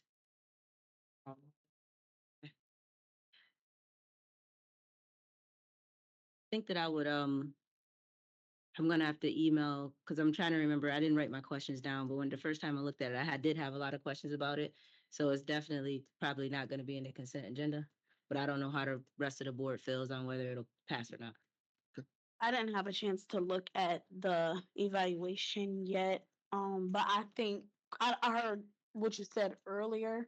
So I think one of the issues that we have again with the CBOs is that sometimes we don't understand their direct work. So we're looking for them to do one thing, like, oh, get this group of kids when they're focusing on something else, but that's just something else that everybody needs to get together, because sometimes I know when I have talks with um folks inside buildings or those partner groups, they're saying like they're asking us to do things that's not in our scope of work.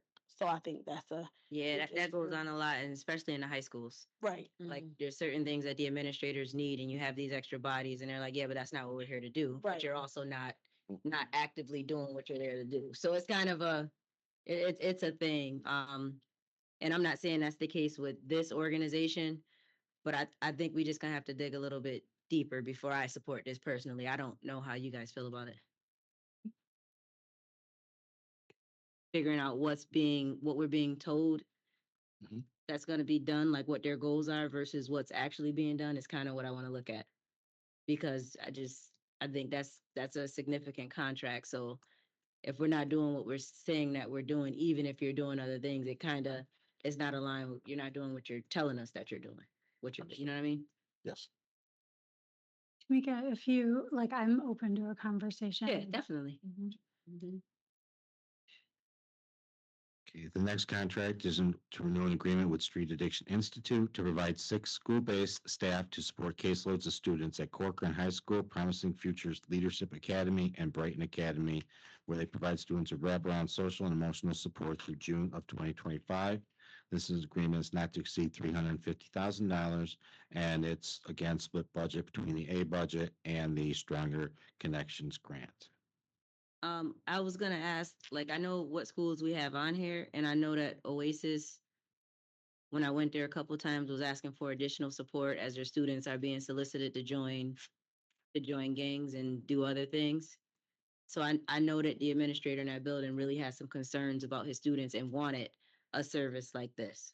So I didn't see Oasis on the list, but if there was a way to get this kind of service inside of that building, I know that the administrator was very vocal about needing it. We'll look into that. Next agreement is to renew an agreement with the Restorative Center to deliver a unique power sharing model of restorative justice that creates structure and space for students, staff, and community to work together toward their own well-being and use a community-based model of restorative justice through August of 2025, an amount not to exceed $249,500. And this is coming out of the Recov's mental health grant that was just awarded. Next agreement is with Accurate Background Investigations Incorporated, Frank Fowler, and this is to work as a liaison between the district, the city of Syracuse, and the Syracuse Police Department, focused on safety and crisis prevention at an amount not to exceed $100,000 through August of 2025. And this is coming out of the general fund budget. Next agreement again is with Accurate Background Investigations, and this is to offer preventative assemblies focused on drug awareness, personal safety, and social media awareness and dangers at an amount not to exceed $85,000 through June of 2025, and this is coming out of the general fund budget. Is that gonna include the DARE program? I was looking at the drug awareness. Because I know when I asked about it, the police pretty much owns it, but they don't have enough people to run it, and we can't run it ourselves. You can speak to it. It's not. That have been working with other people who are addressing some of those things that we are paying for their services. But right now, they would have to hire additional people, so we can definitely look into that. Gotcha. Okay. I had a question on this one too, Chief. I noticed that there's, it's to be determined in terms of evaluation. I don't know if the other commissioners remember hearing that, mixed feedback about these assemblies. So I would be really interested in, having an evaluation done to make sure that it's an effective, tool for our kids. I don't know how the other commissioners feel. I mean, I didn't receive mixed feedback about it, but I just, as long as we get an evaluation schedule, just like any other contract that we have. We are aware and he's aware of one that didn't go well. Okay. The rest, we've had Good overwhelming good feedback. Okay, good. So maybe I got the majority of the feedback And from all I of think them. that just might have been a particular situation. Okay. But I think figuring out when an evaluation could happen would be great. Next agreement is with On Point for College to provide support in engaging a cohort of 20 students at each high school and professional development to staff by sharing expertise at all high schools to help students complete college access activities and with connections to post-secondary educational institutes across the state through June of 2025. This is an amount not to exceed $249,500, and this is coming out of the general fund budget.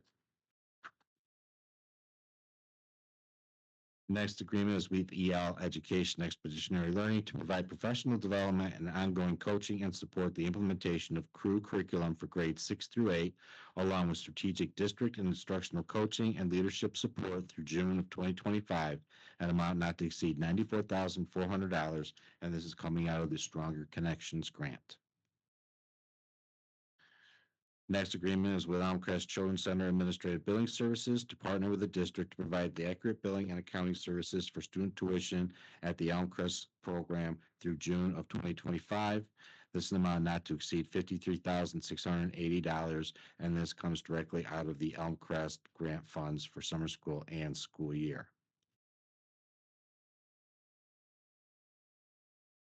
Next agreement is with Mickey Walker to partner with the district to educate our student athletes from grades 7 through 12 on the NCAA standards and requirements to qualify for college athletics through June of 2025.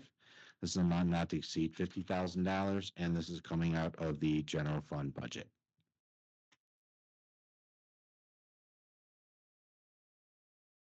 So he's gonna be going around meeting with all the athletic teams.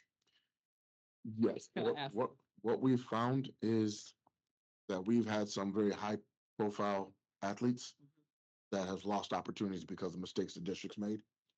So because he's so familiar with the NCAA process, he's gonna give our kids and those families an opportunity to understand the processes.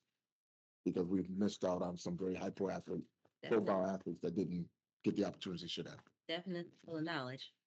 So would that be separate forums that families can attend as well, or would it be speaking to the kids during practice, or what would that model look like? I think all of the above, because we also want them to engage with families as to what they should do on their end, as well as working with our counselors so that they know some of the insights and things that they should be aware of that needs to happen. So the clearinghouse and all those types of pieces, Okay. more of an understanding. Just one thing, I know at other districts, they have certain counselors specifically for those sports kids because they also know. So maybe one day the district can look into that, also having those specific counselors that know those NCAA things too, because sometimes even families don't. Well, you said we're gonna get our counselors involved, so. Yeah, and again, you're gonna find people have different expertise. Right. Some people have some knowledge, some don't.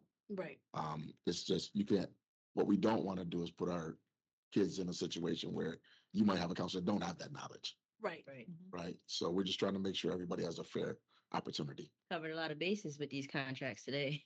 Trying. The student athletes, we got the college access, we got the pathways. Okay. Trying, we yeah, trying. okay, filling voids. I Trying like to make it. it purposeful.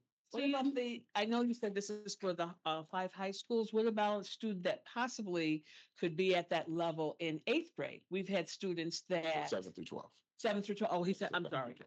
That- You had mentioned that there were some mistakes made by the district that prevented kids from I'm not, mistakes is not the right word. It's or just things we didn't know things you didn't know. that a kid might need to get to a Division I school. Totally. And I'm And by the really- time you find out as a senior, it's too late. Absolutely. So my question is do we also, I like that there's a plan with the kids to get the kids so they can take some responsibility. Is there also a plan for the folks at the district who to help out to make sure that that stuff doesn't happen in the future? That's, yeah, that's. And Mickey could help educate the guidance counselors as well. We need to educate ourselves on the different steps that need to be taken And so it's to not ensure. just for the students, he'll also do Correct. that. Okay, great, great. And for families. Great. That's a lot of work for the amount of money he has. Hey, I know, that's why I was. We're on the record. She's saying that. She's saying that. We're on the record. No, we're getting the best bang. But he's passionate about it, so for him, it's not even considered work. He's at all the games all the time. That's good. You're blowing up the superintendent's negotiation skills. A lot of work. So the next two things are intermunicipal agreements. The first one is the intermunicipal agreement with the City of Syracuse Police Department for the SRO services. So this is an agreement for the police department to officers to serve as Syracuse school resource officers. The cost of this agreement will not exceed more than $1.5 million, and this is coming out of the general fund budget. And this is a July 1st through June of 2025 agreement. Chief, before, my question on this is twofold. When it comes to the 3.8, the SPO one, it's called out that it's 20 SPOs and 2 sergeants. But in the SRO one, it doesn't call out how many SROs we're talking about or sergeants we're talking about. Okay. And the oh, darn it, I just lost it. I'm sorry. Why are you trying to find it? Just real quick, in the past, didn't the city cover half of the cost of the SROs? Is there any way to nicely ask them to do that again? I mean, I support them. I support whatever we have to do to keep our building safe. But if we could get back to the city helping us, meeting us halfway with that. So, yeah, we were able to have a discussion with them, superintendent, to bring it down just a little bit, because there's also been a 12-month agreement.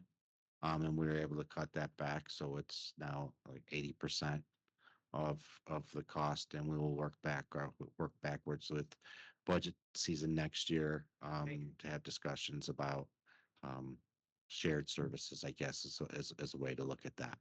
Okay. And then, yeah, like Commissioner Cordano said, if we can just get the number for how many. Yeah, it's 10 SROs and 1 sergeant full-time.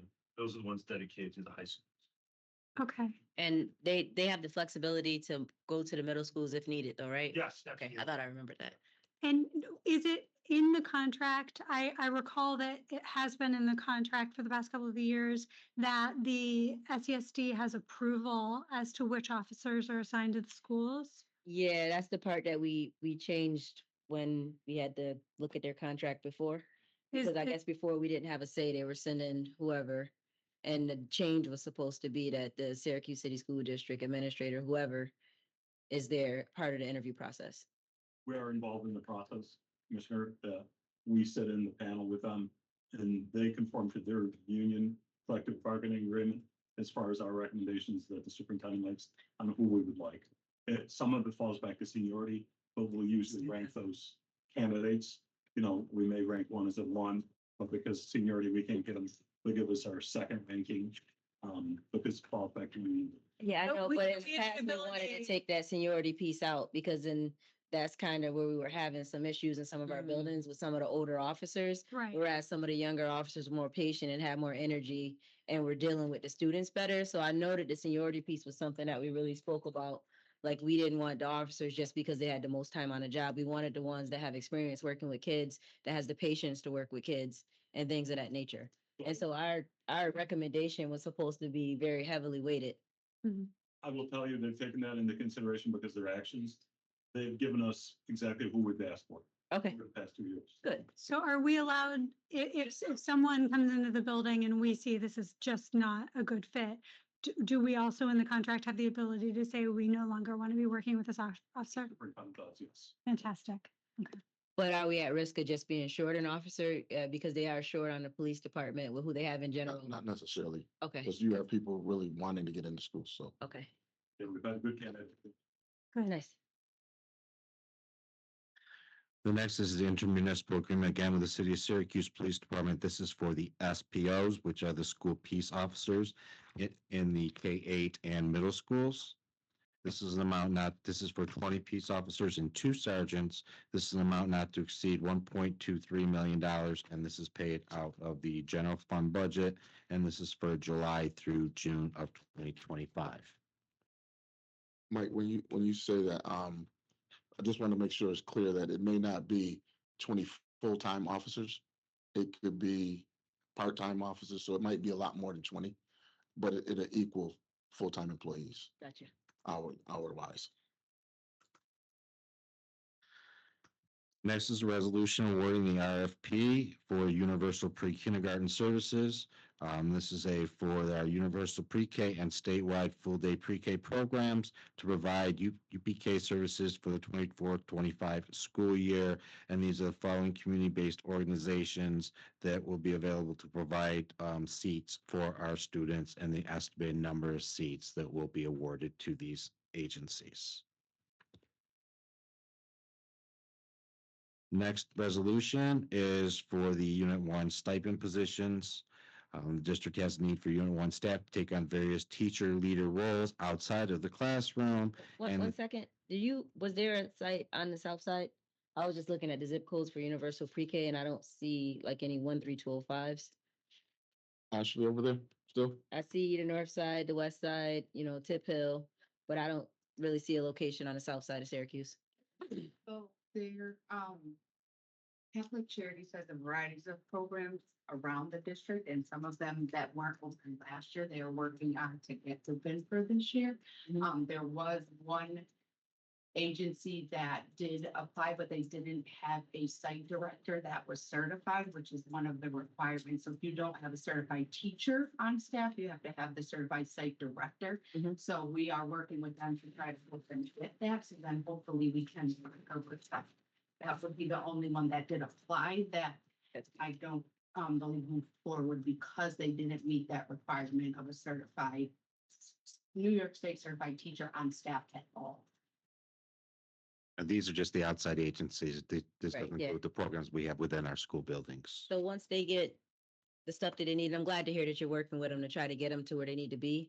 Like, what will be the process for them to start acting as a, because I think it's pretty important to have a pre-K on the south side. Absolutely. Yep. So right now, that one program, we have been working with them, so we are helping them to not only get what they need to be able to run the universal pre-K program, but they are partnering with us and they're helping to transport for our UPK classrooms that are in our schools on the south side. So all those students in our south side schools that haven't been able to come to the transportation, this center is really helping, and we're working with them at the pre-K office to publicize their business and really get them some fines out to help them going.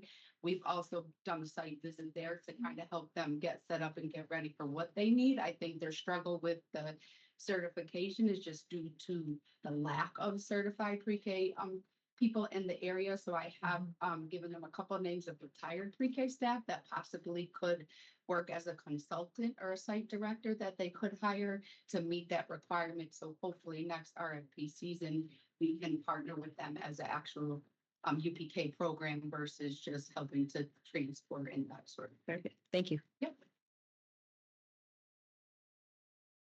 So next resolution is the Unit 1 stipends.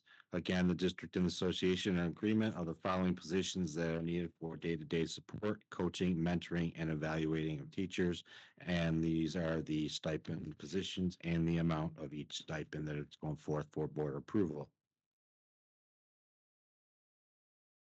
Next resolution is Board of Education travel for the National School Boards Association CUBE Annual Conference. This is for 2 board members to attend this conference on October 28th through October 30th at a cost not to exceed $6,000, and this is coming out of the general fund budget. Where's it this year? Vegas. Huh? It says it's in Las Vegas. So, okay. And the next resolution, again, is Board of Education travel, and this is for the New York State School Boards Association Annual Conference.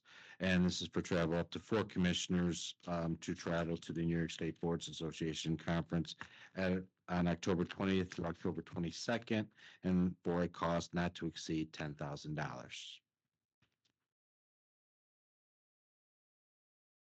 Going into the monthly financial statements, I'll quickly go over this. You have the PowerPoint that I presented. To date, we've received $449 million in revenue, approximately 85% of our revenue budgeted. We've also expensed $446.8 million, which is close to 84.4% of our budget. So we're pretty much on par with revenues and expenses at this time. State aid is projected to be around $8 million more than anticipated. That's due to ENL, BOCES, and special services, transportation, and charter school transition aid increases. Our expenses this past month jumped up quite a bit from where it was the previous month, and just explain that we spent about $25 million in debt payments for the JSCB Phase 1 and Phase 2 this past month, so that bumped us up pretty quickly. In terms of salaries, right now salaries are less than budgeted by about $6.4 million, but it's actually $11 million more than what we've spent last year at this time. And benefits are about $1 million under budget, but that's almost $11 million more than this time last year. Charter tuition is 2.8 higher. That's due to enrollment increases, but it's $500,000 less than budget, so we anticipated that. And our contractual expenses are about $2 million less than budget, but it's actually $4 million more than last year, and that's considerably due to the new ERP transition that we're expending funds on, and also the fact that we have a number of grants that we've received where we're able to put some of these contracts that we've been talking about through. In terms of the financial position of the district, we have about $221 million cash on hand. So again, for this coming year, we will not need to do any RAND borrowing, which saves the district money. That also means that these funds are sitting in an account generating interest. This past year, we generated about $1 million more in interest than we had the previous year, which is a good thing for us. The fund balance is set at $35 million more from this last year's audit. We're still working through this coming year. Right now, revenue is about $9 million more than budget, and expenses are currently around $12 million less than budget. We're catching up on a number of payments. By loose back of the envelope math is somewhere around $13 to $15 million we'll have in savings to fund balance toward the end of this year when it's all said and done. That's pretty much it for the fund balance, the financials. If you have any questions, after you look at the PowerPoint, you can always reach out to me and I can talk you through each of the details a little bit further. Next is the claims audit report. This is the first time in the last few months we've been able to get this through. We're at See what you 90. did there. I see what What's you that? did there. I like it. No, go ahead. We're about 96% without exceptions. It's a little less than we were in the past, but we are transitioning from a new system. So we'll try to get that up in the next couple of months. And then the last thing on the agenda is the JSCB board report.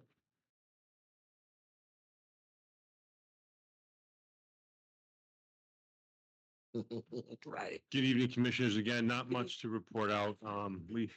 We will be meeting this week, just we meeting Thursday. For the first time this year. Yes, that's right.